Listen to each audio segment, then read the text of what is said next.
ہمیں پلٹنے کی ضرورت ہے، ہمارے مسئلے حل ہو جائیں گے۔ اور عصر مصطفیٰ یعنی برداشت، تحمل مزاجی، حلم، جی جلد بازی نہیں، جلدی نہیں، تندی نہیں، جھگڑا نہیں، لڑائی نہیں، بات کرو، گفتگو کرو۔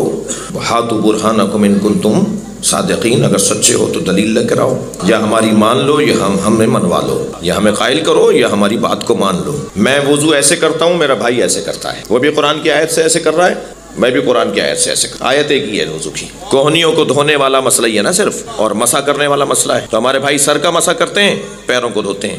ہم کہتے ہیں پیر اور سر کو اللہ نے ایک ساتھ ذکر کیا ہے، لہٰذا مسح کے ساتھ پیر اور سر کا ذکر ہے تو پیروں کا مسح ہوگا، پیر دھلیں گے نہیں۔ بعض لوگ کہتے ہیں شیعہ حضرات پیروں کے دھونے سے وضو شروع کرتے ہیں، نہیں، ہم پیر دھونا ہمارے وضو کا حصہ ہی نہیں ہے۔ وہ ہمارے لوگوں کی عادت ہو گئی ہے کہ جب جوتے اتاریں گے، موزے اتاریں گے تو بدبو ہے، تو جی وضو کے لیے پہلے پیر دھو لو۔ یہ مقدمہ وضو ہے کہ اپنے بدن کو وضو کا حصہ نہیں ہے۔ اور مجھے اور آپ کو بھی یہ نہیں کرنا چاہیے خواہ مخواہ، اگر صاف ستھرے پیر ہیں، پاک ہیں، تو کیا ضرورت آ رہی ہے پہلے دھونے کی؟ تو پیروں کے دھونے سے ہمارا وضو شروع نہیں ہوتا، چہرے کے دھونے سے ہمارا، سب کا جیسے ہے، جیسے قرآن کی آیت۔ اسی قرآن سے میرے بھائی وضو کرتے ہیں، اسی قرآن سے شیعہ وضو کرتے ہیں۔ تشریح کے اندر، تفسیر کے اندر فرق ہے۔ الی الکعبین، وہ الی بمعنی انتہا لیتے ہیں، اور ہم الی بمعنی ماء لیتے ہیں، یعنی الی بمعنی ماء کہ کوہنیوں سمیت دھو، وہ کہتے ہیں کوہنیوں تک دھو۔ کوہنیوں تک کے معنی میں تو پھر یہاں سے دھولے گا، تک یہاں بنے گا، کوہنی تک بنے گا تو الٹا ایسے دھویا جائے گا، ٹھیک ہے؟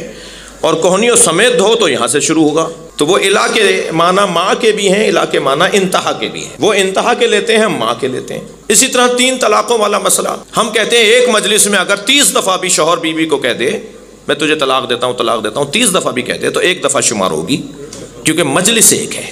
ہمارے بھائی کہتے ہیں کہ نہیں، 3 دفعہ اگر ایک مجلس میں کہہ دیا تو 3 شمار ہو جائیں گی، 2 دفعہ کہا تو 2 شمار ہوں گی، 1 دفعہ کہا تو 1 دفعہ شمار ہوگی۔ ہم ایک ٹی وی چینل کے اوپر تھے، گفتگو یہی ہو رہی تھی، میری بات بھی تھی، ہمارے بھائی کی بات بھی تھی، مفتی صاحب کی۔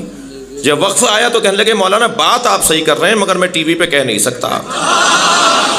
میں نے کہا مولانا مجھے ایک جملہ ہدیہ کرنے دیجئے، آپ ہمیں کہتے ہیں کہ ہم تقیہ کر رہے ہیں، تقیہ تو آپ کر رہے ہیں۔ تو یہ والی بحثیں علمی بحثیں ہیں، ان کو ایک دوسرے سے پیار محبت سے حل کرنا چاہیے۔ یہ جو ہم نماز میں سجدگاہ رکھتے ہیں نا، تو ہم سجدگاہ کی پرستش نہیں کرتے، ہم مٹی کا ڈھیلا یا کربلا کی خاک شفا کو سجدہ نہیں کر رہے۔ السجود علی الخمرہ یا للخمرہ، السجود للتراب یا علی التراب۔ اگر ہوتا نا للتراب تو پھر ہم آگے رکھتے اور اس کے تھوڑا پیچھے ہٹ کے سر رکھتے، اور ہم سجدگاہ کو سجدہ کرتے، یعنی اس کے لیے سجدہ کرتے، تو یہ شرک ہو جاتا۔ بھائی بت پرست ہیں نا، وہ بت آگے رکھتے ہیں، اس کے آگے اپنا سر رکھ دیتے ہیں، بت پر سر تھوڑی رکھتے ہیں۔ ہم سجدگاہ پر سر رکھ رہے ہیں، سجدگاہ کے لیے سر نہیں رکھ رہے۔ اور پھر صحیح بخاری کے اندر تو حدیث ہے کہ نبی کے جیب میں مٹی کا ڈھیلا اور ٹھیکرا ہوتا تھا۔ سرکار جب بھی نماز پڑھتے تھے جیب سے وہ مٹی کا ٹھیکرا نکالتے تھے، پختہ مٹی کو گوندنے کے بعد مٹی میں پانی ملا کے جب سکھا دیں گے تو وہ پختہ ہو جائے گی نا مٹی، اسے کہتے ہیں ٹھیکرا، ٹھیک ہے؟ سرکار اپنی جیب میں رکھتے۔ سنت مصطفیٰ ہے مٹی پہ سجدہ کرنا۔ کیا بات ہے! صحیح بخاری کی روایت ہے، السجود علی الخمرہ، جا کے پوچھ لیں سجود علی الخمرہ سے کیا مراد ہے۔ صحیح بخاری کی ایک شرح کے اندر تو حاشیے میں لکھ دیا ہمارے ایک بزرگ عالم دین نے، سنی بزرگ عالم دین نے، کہ یہ سنت مصطفیٰ ہے خاک پر سجدہ کرنا، اور اس سنت پر شیعہ حضرات عمل کرتے ہیں۔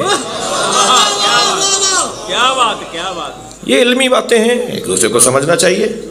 ہاتھ کھول کے پڑھنا اور بند کر کے پڑھنا، باندھ کے پڑھنا، یہ علمی مسئلہ ہے جی۔ امام مالک کے جتنے بھی مقلد ہیں وہ سب ہاتھ کھول کے نماز پڑھتے ہیں۔ پاکستان اور ہندوستان میں کیونکہ امام اعظم ابو حنیفہ کے مقلدین ہیں تو یہاں ہاتھ باندھ کے نماز پڑھتے ہوئے ہم غالب لوگوں کو دیکھتے ہیں، زیادہ تر لوگوں کو دیکھتے ہیں، مگر سنی حضرات کے ہاں امام مالک کے مقلدین ہاتھ کھول کے نماز پڑھتے ہیں۔ میں مکے گیا، میں نے بہت سارے لوگوں کو دیکھا ہاتھ کھول کے، میں نے کہا یہ سارے شیعہ ہیں؟ کہنے نہیں، یہ مالکی ہیں۔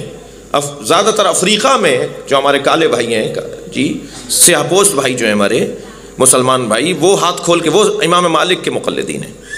میں ایک دفعہ امارات میں تھا، جیو ٹی وی کے پروگرام وہاں سے ہوتے تھے، عالم آن لائن کے، پہلے کی بات ہے، تو عید کا موقع ہمیں وہیں پڑ گیا، عید کی نماز ہم نے ٹی وی چینلز پہ وہاں دیکھی، ساری رائل فیملی کے لوگ جو تھے وہ ہاتھ کھول کے نماز پڑھ رہے تھے، اور ان کو جو امام نماز پڑھ رہا تھا وہ باندھ کے۔ میں نے کہا یہ کیا ماجرا ہے؟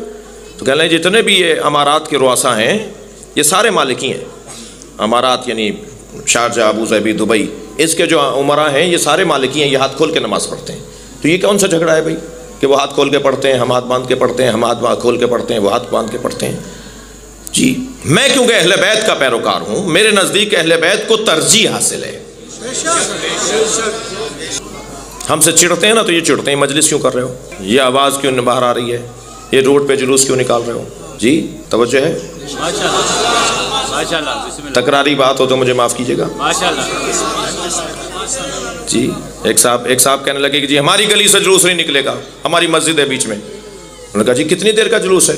وہ جو انتظامیہ کا بڑا افسر تھا کہنے لگا جی کتنی دیر کا جلوس ہے جو روڈ سے گلی میں آئے گا پھر روڈ پہ آ جائے گا؟ تو متعلقہ افسر نے کہا جی یہ 10 منٹ کا جلوس ہے جو گلی میں آئے گا پھر دوبارہ روڈ پہ آ جائے گا۔ تو انہوں نے کہا مفتی صاحب 10 منٹ میں کیا جاتا ہے، پرانا پرمٹ ہے، یہ لوگوں ایک عرصے سے گزر رہے ہیں، حتیٰ مسجد آپ کی بعد میں بنی ہے، جلوس تو پرانا ہے، تو ان کو گزرنا تھی۔ کہنا نہیں یہ 10 منٹ حسین حسین بولتے ہیں، سارے سال ہمارے بچے حسین حسین بولتے ہیں۔ سمجھ میں آیا نا؟ ہمارا قصور بس یہ ہے، ہم نے کسی بچے سے نہیں کہا کہ تم آ کر ہمارے ساتھ مل جاؤ، برداشت بڑھائیے۔ میں اپنے والوں کو بھی نصیحت کر رہا ہوں، سنی بھائیوں کو بھی نصیحت کر رہا ہوں، کرنا یہی پڑے گا۔ میری نہیں مانیں گے تو بھی آپ کو کل ماننا یہی پڑے گی بات، آج نہیں مانیں گے تو کل ماننا پڑے گی۔ کرنا یہی ہے، برداشت کرنا ہے، تحمل مزاجی سے آگے بڑھنا ہے، مذاق کسی کا نہیں اڑانا چاہیے۔ تنقید اور بات ہے، نقد اور بات ہے، اعتراض اور بات ہے، شبہ ڈالنا اور بات ہے، مگر خلوص نیت کے ساتھ، سچائی کے ساتھ، پیار کے ساتھ۔ ہمارے بارے میں خود سے فیصلے کرتے ہیں، ہم سے نہیں پوچھتے۔ ہم سے پوچھئے نا ہم یہ کیوں کرتے ہیں وہ کیوں کرتے ہیں۔ اللہ کا کام بھی بڑا نرالا ہے۔ جو نظر و نیاز کو نہیں مانتے نا وہ مکے سے زمزم لا کے ضرور بانٹتے ہیں۔ اللہ خوب جانتا ہے منوانا۔ جو قبروں پہ جانا بدعت بولتے ہیں نا وہ کعبے کے ساتھ حتیم کا طواف بھی کرتے ہیں۔ حتیم کعبہ نہیں ہے مگر اس کا طواف واجب ہے۔ جی حتیم کیا ہے؟ حضرت ابراہیم، حضرت اسماعیل اور حضرت حاجرہ کی قبریں ہیں۔ قبر نہ مانو میں طواف کرواؤں گا۔ اللہ کا کام دیکھیے، اللہ کے کام بڑے نرالے ہیں۔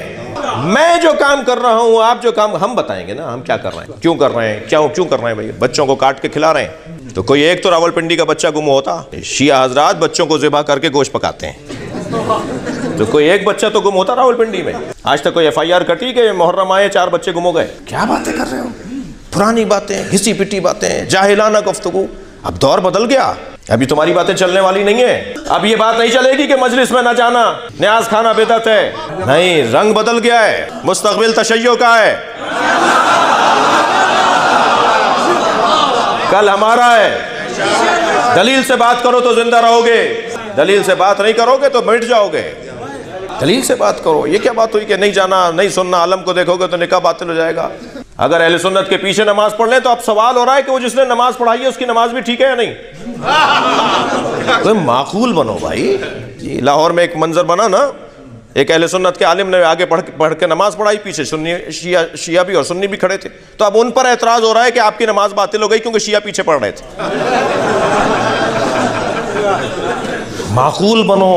اور یہ کوئی کارنامہ نہیں ہے کہ خود نیاز پکائی اور خود کھا لی، انہیں کھلائیے جو نہیں کھاتے۔